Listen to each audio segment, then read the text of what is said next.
live. National walkout. Students across America are leaving school to protest gun violence. Will D.C. hear their call for change? Trump's controlled chaos? Critics say Tillerson's firing is another example of a White House out of control. But is this part of the president's master plan? And Lena Waithe talks about making history on Emmy night. Thank you for embracing a little Indian boy from South Carolina and a little queer black girl from the south side of Chicago. And making her big screen debut in Steven Spielberg's epic Ready Player One. Let's go! Here come Hump Day Hot Topics with Whoopi, Sarah Haynes, Joy Behar, Sunny Hostin, and Meghan McCain. Now, let's get things started.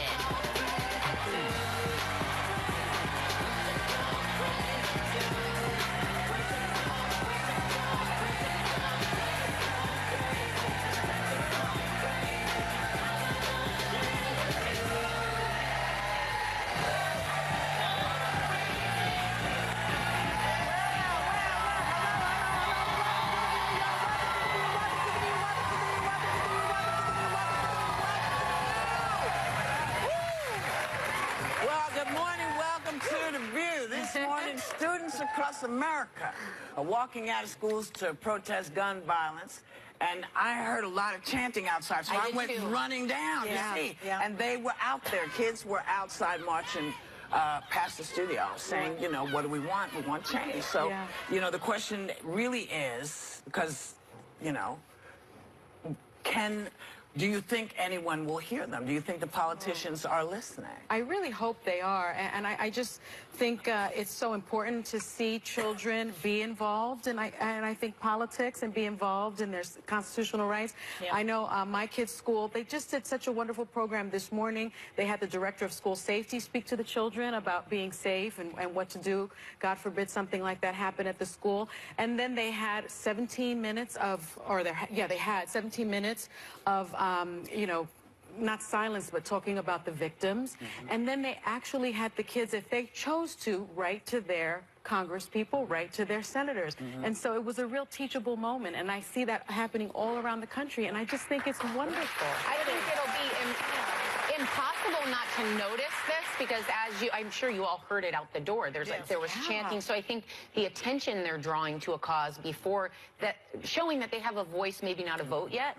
But I also think the thing that kind of warms my heart is anytime you see people participate, we're in a democracy based on participation, yet at the polls year after year, we see less than 50% turnout. And people fought hard for those votes.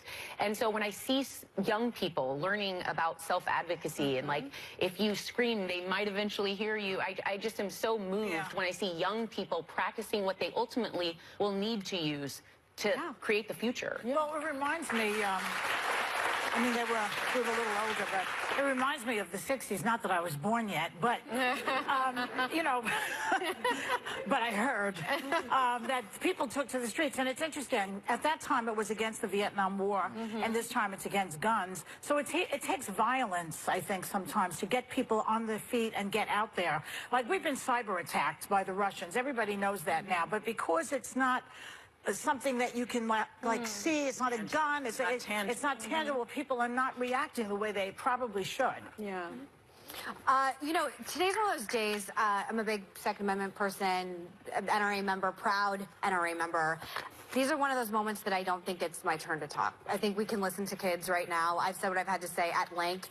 Everyone knows where I stand. I don't like the idea that somehow, if you're a Second Amendment person, that you're for gun violence. And I do wonder if there are kids in Texas or maybe rural parts of the country who use guns to hunt or self-protection in one way or another, how they feel right now. Because I do think there's one kid in particular named Kyle who is sort of on the different end of the spectrum in the Parkland shooters that isn't verified on Twitter, isn't getting as much media attention, and he's sort of more in my vein. And I just kind of would be interested to hear what he has to say. But you do appreciate I appreciate the American activism. I appreciate, of course, teenagers being politically. Nobody is for gun violence. Nobody is for gun violence. Of course not. Yeah. And I think that it sometimes gets mixed up that maybe you're less empathetic, you're less hurt, you're less somehow affected by school shootings in one way or another. No law-abiding gun owner wants anything like this to happen ever again, but there's a lot of nuance in this subject, and nothing divides America more, and I felt it so much being someone, especially on this show, especially being the only person that I think comes from gun country. I'm a gun owner, as you know. Yeah, there are a couple of us on it who have said it out loud for years. You know, at cost, and I think no one is pointing fingers at the NRA. This is not about the NRA. These kids are saying, listen, we just want you to know that there's a lot of gun violence and we want it to stop, and you're the adults and we expect you to fix this. And I think that's what this is about. Some schools, not all schools are saying, to go. So some students are barring the media from the protests, hoping to discourage students from walking out. Some schools in Jersey and South Texas have warned students that they can face a 3-day suspension. That's not appropriate.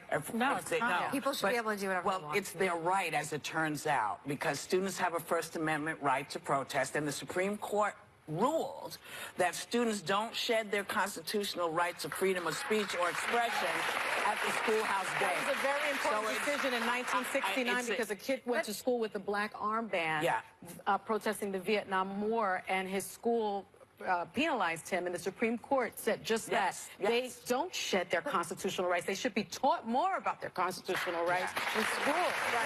It's a teachable moment. I think right now it's a very interesting place for someone like me, because we've talked about it on the show. You weren't here yet, Sarah, you're still on maternity leave, but like the CNN town hall I thought was a huge step backwards. I felt bad for the way it was handled. I thought it was really inappropriate, and I want to have more conversations that are civil, which I will tip our hat. We do a good job of that on this show. And I just wish that, I don't also want, if you're a student that's more like Kyle, if you don't want to walk out, and it's not that no one is for gun violence, but this is a very nuanced issue. But I also think that there's enough room for everyone on this, because I think their message is general, not specific. I'm sure there are so many students walking out that go to the target range with their parents and do all that are totally fine with guns. But I think this is more a general sense of, we haven't seen the needle move, even on things we can all agree on, whether it be... The students who are getting the most attention at Parkland are the ones that are very, very vehemently anti-NRA, very vehemently... But that's not what this is. Let's stick to what this particular march is today. It's the students raising their voices saying, we need your help. That's what they're saying. They're not saying that it's not political. They're not saying it's these people. They're saying there's an issue and no one is listening. So now we're going to step out.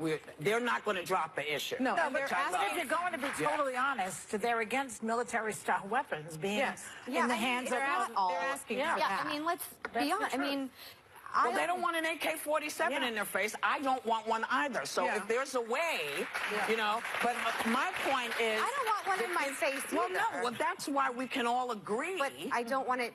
I don't want it made illegal either. I don't think anyone here, though, and I know Whoopi is this way, but I don't remember. Neither of you are anti-Second Amendment, right? No. Of course not. I want to make sure, because there's sometimes when you hear the other argument, even my own father at that conversation we had that I mentioned behind the scenes, he said, the problem is they're going to take away the Second Amendment. I was like, Dad, I don't know one person that doesn't have some specific policy they're looking for, but no one I know says, I don't want the Second Amendment. I've said on the air that when I was trapped in the woods with a baby and 2 basset hounds, and my husband was away, I wanted a handgun. I was reading In Cold Blood by Truman Capote. Yes. That was your first mistake. You should have gone Nicholas I was psyching myself up for craziness, and I said, I wish I had a gun. See, I think that, and I'll say this, I agree with Condoleezza Rice. I do not think that our citizens need military-style equipment. I do not think that. And I do want it to be made illegal. I'm sorry. Well, I think less people die when you don't have those types of guns accessible to citizens. We don't need them. That's my opinion. I think, and everybody's got a great opinion. I think what the kids are saying, not what I say, or you say, I think they're saying, we have an issue, and we want you to deal with it. Right.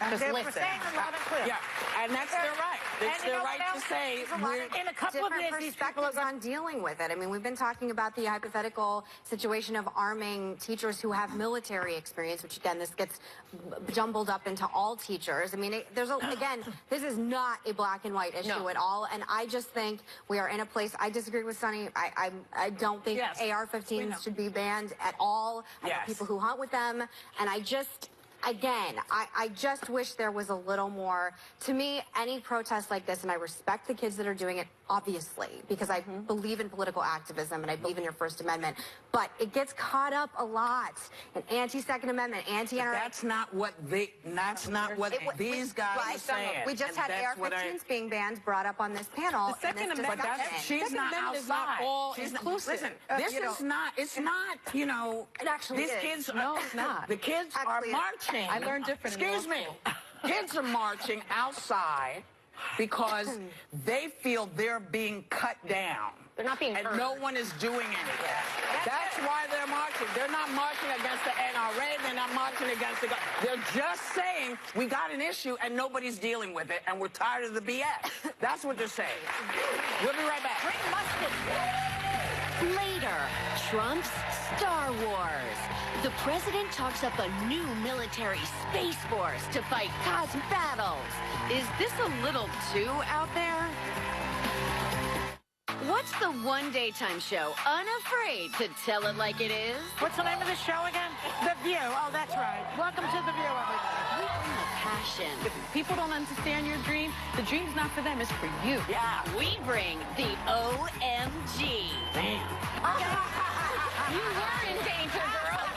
No, you were in danger, girl. We talk it all and keep it real. That's what The View does. That's right. Only on ABC. Still ahead, historic Emmy winner Lena Waithe shares how her past struggles are helping her change the future of Hollywood.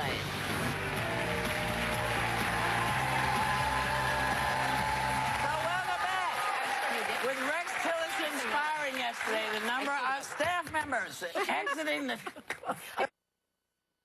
currently stands at 54. Now, long time, 54. See, you know what's funny about comedy? Timing. A long-time friend of... I threw that. Yes. The longtime friend of the guy in the White House told ABC newsman Jonathan Karl that the new guy realizes he can do whatever he wants to do, regardless of what advisors say. So expect more firings and impulsive decisions. Now, do you think that he's really sort of controlling all this, or is he in chaos, or is he what do you think? How about he's creating the chaos? He creates the chaos. I can't go on. I'm surprised this didn't start earlier, because we noticed in the beginning when you cross him or upset him that you're out, and I think that's what we're still seeing. I don't think it was... I think it was John Carl. Someone had said he's realized he can do anything he wants. I think he always knew he could do anything he wants. Well, he enjoys a dictator. He loves a dictator. He loves Putin. Even Kim Jong, he was sending flowers to a few months ago, and then he hates him. Then he's Rocket Man. Now he likes him again. He likes dictators. He thinks that's a great way to be. Because when he ran the Celebrity Apprentice, he wasn't, in actual fact, the dictator of the show. Yeah. He always said you're fired, and yet we were talking about this before. He can't fire someone to their face. It's interesting. That's interesting. That's very interesting also. Yeah. I was listening to Leon Panetta, who's a former CIA director, and Leon Panetta said this morning, I believe it was on CNN, he said, you know, a real leader would fire someone face to face, and he felt that Trump lacked courage to do that. He seems so confident when he's screaming in the times we've seen him. I am shocked at this part, because he seems like the type that would love to sit in a room and ream you and then finish with you're fired. Maybe not. No, he's one of those kids who talks behind your back. Remember when... That's a mean girl. Yeah, remember when... Even with Obama, I remember he sat down with Obama, and they were, hey, nice, and then he trashes Obama behind his back. As soon as he gets But he does it publicly, so is it behind your back? Well, no, he goes to his constituents only. Those are the people who like him, and he gives them the red meat that they like. That's what he does. Should this be a concern to people, that this turnover, or is this a very specialized plan? Oh, I don't think it's a plan. No, I think we're going day to day here. I'm concerned about the turnover. I think we all should be concerned about the turnover, but I'm also concerned about the positions he has yet to fill. We know that I think there are 630 key jobs that haven't been filled. More than half of them are currently vacant. What about the State Department is becoming vacant, and they have to. He's going to be dealing with Kim Jong-un. Who is going to be there to advise him? Mike Pompeo now. Pompeo? Yeah. Not Ellen, veteran. as I said yesterday. Not Ellen Pompeo. Some people McMaster didn't would know be it there was a too, joke. wouldn't he? I think that we talked about this a few days ago. I think that there's the chaos inside the Beltway. For whatever reason, it doesn't resonate with red Americans. It just doesn't. They don't care in the same way that we do. They don't care in the same way that the media does. Real Clear Politics average, he's at 41%. Rasmussen, 47% approval ratings. And I think that they like the chaos. They knew who this man was when they elected him. I don't particularly love it. I didn't like Rex Tillerson to begin with, because I think that you should have some kind of military background before you become Secretary of State. But this isn't what's going to get him. We're always talking about, you and I, Joy, like what's finally going to be the thing that gets him. I would put my money on Stormy Daniels before I would anything with inside Sunday the night, Beltway. 60 Minutes. I mean, it just is something that you should pay attention to, just because it's not so much who he's put out, as I said at the beginning of the year. It's really who he's surrounding himself with. And what's interesting is all the people that have now left were the people who didn't know anything about how this worked. And suddenly, he seems to be plucking people who maybe have a little more information about how stuff works. Yeah. He seems to be... There's, in my crazy mind, it seems to be a very interesting, Yeah. So you know, I think there is a method to this. Well, you But the thing is, it's like, he didn't drain the swamp drains you. We bite back hard. You think you're going to get rid of everybody? No, the swamp is a long time coming, since the beginning of time. You got to get some people who've been working in the swamp a long time. Yeah. And all they did was just talk crap about anyone who ever did anything in politics from day one. And it's nice to have some people who maybe understand how the Beltway works. But it's interesting because Pompeo is experienced. Very. This new woman that they put in the head of the CIA has 30 years experience. And I think he thinks that they're going to agree with him. He's saying, well, now I can pick people who agree with me. Maybe not. But maybe Pompeo won't agree. Maybe this woman will not agree with him. And then what is he going to do? When you look back at the appointment process, it still blows my mind that when you're interviewing someone like Rex Tillerson, did you not talk about any potential upcoming issues? Because they almost disagreed on everything. So do you just grab people and say, I think you're good enough? He wanted that initially, right? Because he said, I like the chaos. I like to see the people fighting with a difference of opinion. But now, I don't think he likes them to fight with him when they have a And he certainly doesn't like them calling him a moron. That he hates. I mean, you know, I have to say that calling him a moron was a mistake. I think whomever replaces... Not that I like Trump. You know, I don't like him at all. But if someone... I know, you know how I feel about that. But if someone like that I employed went out there and called me a moron, I would fire them too, frankly. Yeah, that's probably the day that Trump started thinking about firing. Even if I am a moron, I still would fire them. Yeah. That's the day when Trump decided to fire him. Just before we go, I want to talk about somebody really quick who was not a moron. No. Stephen Hawking. Oh, boy. Who passed away last night. He broke down science for the masses. He published a paper confirming the Big Bang Theory in 1970. He figured out black holes aren't completely black. Well, he hadn't met all. He showed time travel might not exist. And then he threw a party in 2009, and no one showed up. And he threw it. He threw the party. No one came, and then he sent the invitations, just to show you that people were not here from a different time. He was really funny. He lived 55 years longer than they gave him to live. He was one of the most brilliant minds in history. And we'll leave you with this. How can you deny real science when you have brilliant scientists who are showing us the way? We'll be right back.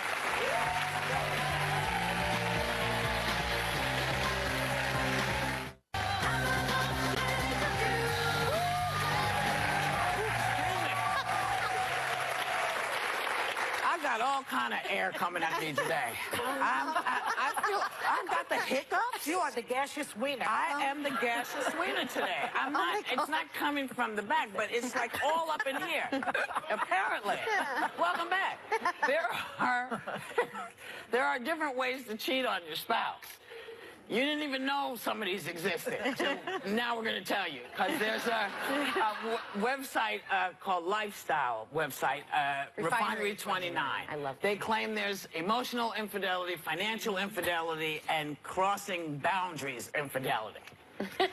Oh. How do these compare to finding out your partner's having sex with someone else? That's the worst one, obviously. Yeah. Yes. Is it? Well, I don't think so. I think emotional is like... Emotional infidelity is worse than actually If having someone sex. falls in love with someone, remember when all those politicians, one guy fell in love with someone, one was cheating, one was gay, one was... I was most offended by the guy that fell in love. Yeah, because of course. that's hard to come back from. A one-night stand where you're operating from your nether regions, like I can almost say, like, let's talk about this. Yeah. Wasn't a good decision, but...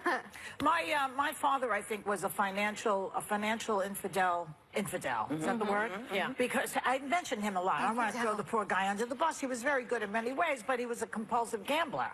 Yeah. And so, yeah. And we lived in Brooklyn, and there were many wise guys around, but he didn't take money. He didn't borrow from the Shylocks, because he was not stupid. They would have killed us. But he did call, apparently, financial institutions to borrow money, and my mother did not know about it. Until one day she got a call from HFC, I think it was. And they said, well, we're going to take your furniture. And my mother said, take him, leave the furniture. And this is way before Don Corleone. And so she really had a hard time with that. But that really, gambling addiction is a very bad thing. People sort of underestimate it. And now there's OTB, which is like state-sanctioned gambling addiction. Well, because not everybody is addicted. So the people who are not should be able to also gamble and do, you know, that's it. We can go to all kinds of states to go gamble. So it does exist, but, you know, not everyone is part of it. So well, no, we gamble. Boogie and I gamble in Atlantic City, but we have limits. Megan still gambles. She's a Vegas girl. We're taking her. We're taking her to gamble. Next time. We're taking her to gamble. Oh, absolutely. I'm the only one that doesn't have kids on this panel. You guys don't want to come out with me. I could stay out all night. Yeah, but I got nothing to go home to. Megan, it's the one with the kids that need to go out. Let's throw this down. If you can outlast me. I can outlast you. You have no idea. I grew up drinking with Marines. I can outlast you. Baby, I have a wooden leg. Game on. Game on. Game on. Game on. Game on. That sounds so fun. Remember, I'm not a sleeper. No, I'm not a sleeper. Well, that's why we can. So maybe we're equal. And I'm super alpha. Come here, girl. Come here. Give me a hand. Come here. Give me a hand. Give me a hand. Beat us, bitches. Beat us. We'll be right back.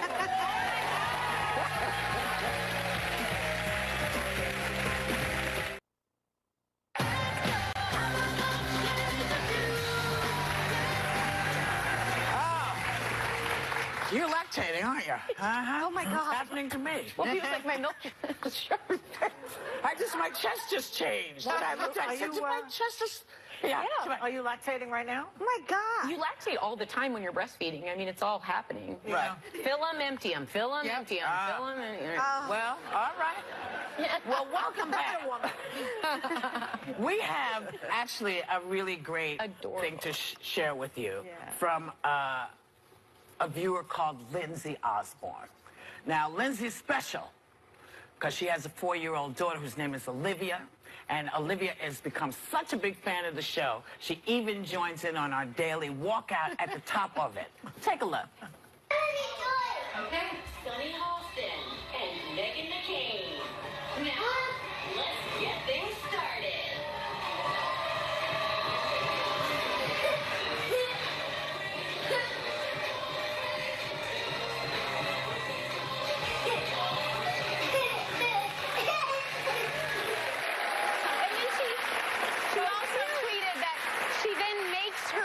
Talk back and forth with her. Like, so cute. And so is it hot? Some of our topics. There was a joke here. I read it.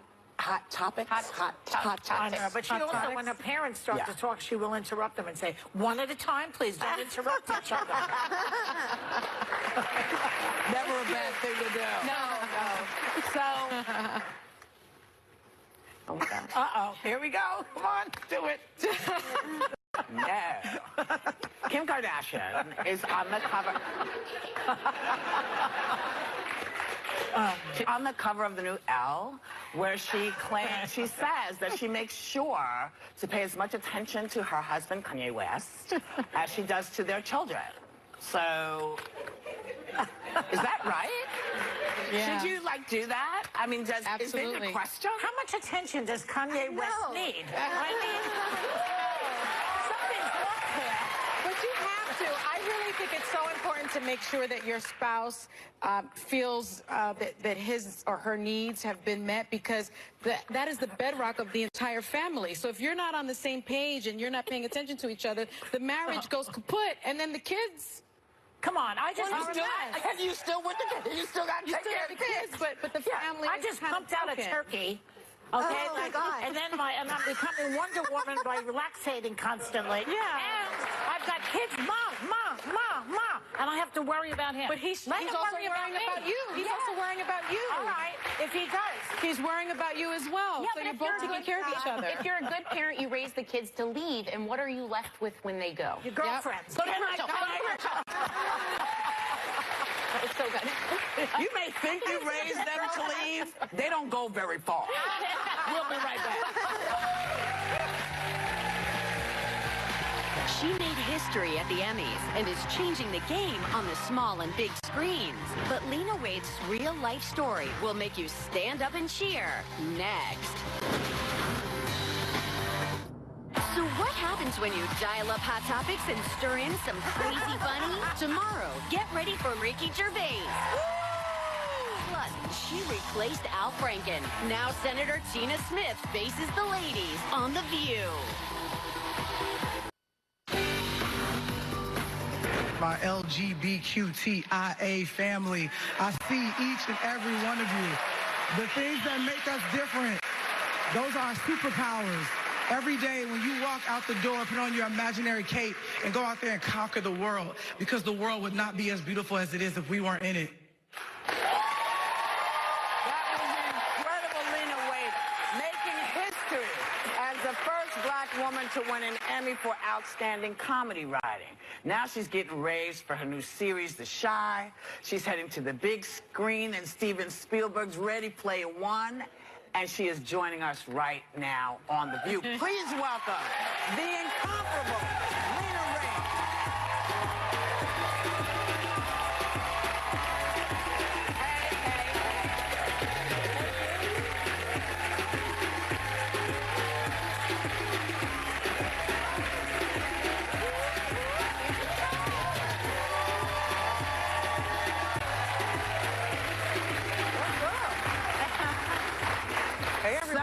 So, baby. What's up? First of all, congratulations. Thank you so much. And thank you for being the first. Sorry, but I'm thrilled that we waited for you. Oh, thank you. No knock on anybody, but I'm thrilled that it was you. Because I love your writing. I think you're funny and smart. But you said that this was a huge win, but you said it was bigger. Oh, yeah. You know, it's interesting because I remember watching a very memorable Oscars that you were hosting when Halle Berry, broke that door. It's so interesting because no one's followed her since, which is really unfortunate. But I remember watching that speech and her making it about everyone. She paid homage to people like Dorothy Dandridge and Lena Horne and things like that, and people next to her. To me, it's like, I know I'm not the first black woman to write a funny half-hour script. I just think that, the business sort of, the stars had to align, and I think I ended up being the vessel. So I just wanted to make sure I shared that moment with people like Susan Fales Hill, Yvette Lee Bowser. Because they've been doing it. They've been beating these doors for so long. So when I came up, I just had to kind of push it with a finger and walk through. Yeah. Well, one of your first jobs as was working as the assistant director to Gina Prince Blythewood, who directed Love and Basketball, one of my favorite movies. And she gave you a task that involved Whoopi. Yes, she did. Lovely Gina. My first week working for Gina, and I was her assistant. I was her personal assistant. So usually this means somebody say, go get this, go get that. You got to go do that, figure it out. My first week, though. And I'm at the house, the big house, and she's like, get Whoopi Goldberg on the phone. I'm like, cool. All right. Like, where's the number? Who you want me to dial? You want me to get to sale or what's up? She's like, no, I don't have no numbers. I'm like, you don't have a number or anything? She's like, no, but I need you to get me her on the phone. So I'm like, okay, here we are. It's the Black Devil Wears Prada. We're in it. We figured it out. So I just called The View. I called here. I got some security person on the phone that hung up on me, and rightfully so, because if a person just calls saying, look, I need to get to Whoopi Goldberg, of course they're going to hang up. You know, I called back a couple times. I was trying to get a black person so they could tell I'm black. And just be like, look, and I finally got something. I was like, I can tell, like, look, I can tell you're a brother. Look, I'm your sister. Like, I need you to help me so I can keep this job and live my dream. So then he was just like, okay, well, she don't have a cell phone. I said, okay, that don't help me. He was like, but I can get you this to this person. I said, okay, cool. I called that person. The person answered the phone. It was a guy. He was like, okay, let me call you back. And I said, okay. So I sat there in the office and I waited. The phone rang. He said, I got Whoopi. I said, perfect. I said, I got Gina. They're connected. Boom, boom. But I was sweating. I'm like, oh man, I was a young black girl from Chicago trying to get Whoopi Goldberg on the phone. But well, thank you. We got it done. Yes, we did. But what is the thing that you want people to know about that? Oh man, is that you know what? You can't give up. You got to use whatever you got. Yeah. You know. And persist. Yes, persist. Yeah. You got to be persistent. You really do. It's a very important lesson that people think is just talent. It's really about persistence. Yeah, man. And also, too, you got to be humble. You got to figure it out. And I think once I was able to get that done in my first week, I was like, oh, I can get anything done. The rest is light work. Humility is superhero. I got Whoopi Goldberg on the phone with no number. I made it happen. So let's talk about the Essence of Black Women in Hollywood Awards. Okay. Yeah. Because you were honored a few weeks ago, and in the speech you said, being born gay, black, and female is not a revolutionary act, but being proud to be a gay black female is. I love that. Tell us what you mean. Elaborate. Yeah, I mean, well, I think it's very interesting. And here's my real, truth. If you think about Hollywood, there's a lot of people in Hollywood. Yeah. Think about how many black people there are in Hollywood. It's a nice little number, especially we're growing now. Think about how many out gay black people there are in Hollywood. Not a lot. Probably you can count them on your one or two hands. The numbers don't add up. And I think what's happening is there are people of color. It's a term that there are more gay people in the country, and it's not relative to this. It's less. Yeah, I was just talking about in terms of people of color being gay. It's what me, Wanda, Rue. It's like Titus. Yeah. It's like I think there's a lot of us, but a lot of us don't want to necessarily be public about it. There's still this thing of like, well, it's my private life. But I think honestly, like we have to be a bit of a beacon of light for those young kids of color who are wondering, like, am I weird? Is something wrong with me? What quality of life might I have? So for me, I mean, I don't even think of what I'm doing as very revolutionary. I don't know how to not be gay as hell or black as hell. That's just who I am. But I think there's an element of some people that kind of figure like, well, I don't want to ostracise anybody. And I'm like, no. Well, I don't want to be cast as gay. That's I love it. I made a wonderful career being cast as a lesbian. But oddly enough, me too. I mean, and it's like, it's great to have allies, but I think honestly, I'm just kind of over it a little bit. And I think my thing is like, I want to be here to hold somebody's hand and be supportive because the more of us there are, the more also for black folks in the community, for them to see, because black folks love me. They're like, oh, Lena's great. Yeah. And it's like, well, if your niece or your nephew or your daughter or your son, then we're made up of the same stuff. We got to talk about this because you are now the creator and executive producer of the Showtime series, The Chi. And it's wonderful. It's about life on the south side of Chicago, the city where you actually grew up. And we had Common on the show a couple of weeks ago. He's also an executive producer. And he talked about it a few weeks ago. What do you hope people will take away from watching this fantastic series? That black people are no longer 3/5 of human beings. That we are they never were. Exactly. But there are some people that still sometimes forget that we wake up in the morning, we raise our kids, we try to get to church when we can, we try to be good contributing members of society. And I think that we rarely see black folks just contemplating, just living, just being. And so I really want to show that. I really wanted to show us just living everyday life. And yes, I don't shy away from the complexities of what's going on in Chicago. I understand that we have our issues. And I show that. But I also want to show the aftermath of that. I wasn't really interested in showing the police. I want to show people who are being policed. And I really want to show what the community looks like. Because the community I grew up in Chicago was very much a village. My grandmother had, you know, block club meetings and like neighborhood watches. We policed ourselves. Well, you've done a very good job of doing that. Thank you so much. So now go ahead, Joy. Well, we were talking about timing before, and you wrote this show, Shy, when Obama was president, but it didn't air until Trump. What do you think about that? Is that good or bad? I think it's good. I think it's really good. I think, and look, I really wrote, because I was reading a lot of James Baldwin at the time, and the way he told our stories and really saw the God in black people. And I really was like, I was inspired by that, so I wanted to do it.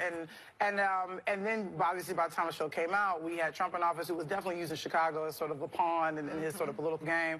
And I'm happy that people can see Chicago in a new light. Yeah, they just talk about it as if it's constant gangs and but that's violence. That's red meat. That's red meat for a group of people who don't know better. But they will, because they'll watch the show. But now, you are in Steven Spielberg, starring in Steven Spielberg's new film, Ready Player One. It premiered, first. Premiered at South by Southwest to rave reviews. Yeah, they liked it. How could you not? How could you not? You know, did you find him extraordinary to work with quickly? Man, look, he's a giant that doesn't make people feel small. That's right. He's a Jewish father I never knew I needed. And there you have it. You have to come back. You have to come back. Please do. The season finale of The Shy is this Sunday on Showtime. I'll be live. Ready Player One, baby, is going to be in theaters in IMAX on March 29th. Please go see it. It is one of the fine things you can watch in a theater. We'll be right back. The most fearless man in comedy, Ricky Gervais, is burning down the Hot Topics table tomorrow. Thank you for coming. Thank you for watching. We want everybody to have a great day and take a little time to enjoy the view.